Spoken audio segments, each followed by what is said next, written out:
There is a reason people use heliconias. The flower is one reason, but also the habit. These plants can be used in so many horticultural landscape purposes where they create screens of vertical growth. And they're really good for creating that tropical garden, the lushness. Now, when you've got rainfall, when you've got irrigation, and when you've got the humidity, you're going to get beautiful flowers that are absolutely stunning.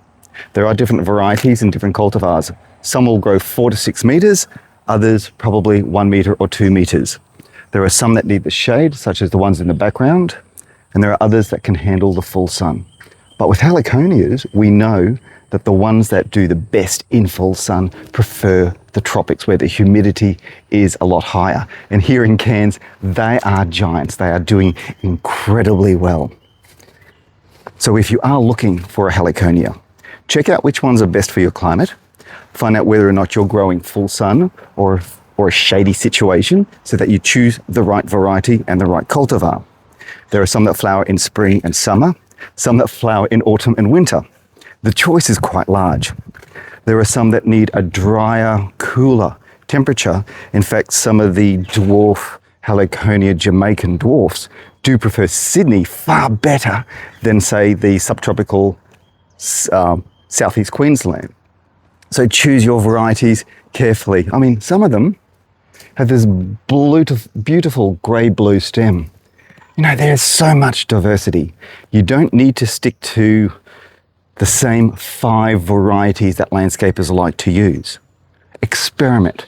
Try some of the newer varieties, the newer cultivars. They've been around for quite a long time. But the compact ones that grow around about the 3 meters, I think are the best options available for home gardeners. That's your garden tip for today. Heliconias from Paul Plant Horticulture. If you liked the video, please give me a thumbs up and subscribe. Thank you. Heliconia rostrata was one of the very first heliconias I ever grew personally. I used to grow this at my house and sell the cut flowers to the local florists for money.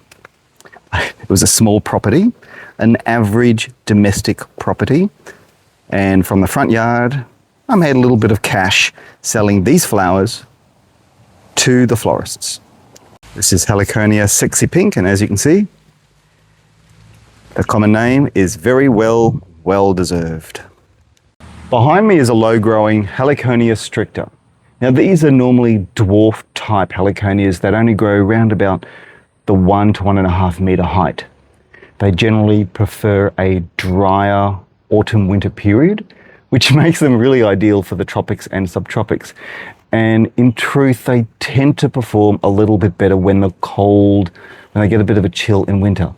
But this particular variety is doing really well in Cairns, which proves they are a lot tougher than what we first thought, and definitely worth considering growing more of them in gardens.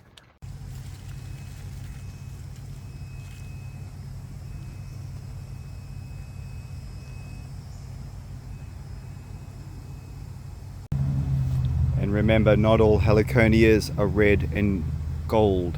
Some are pure yellow.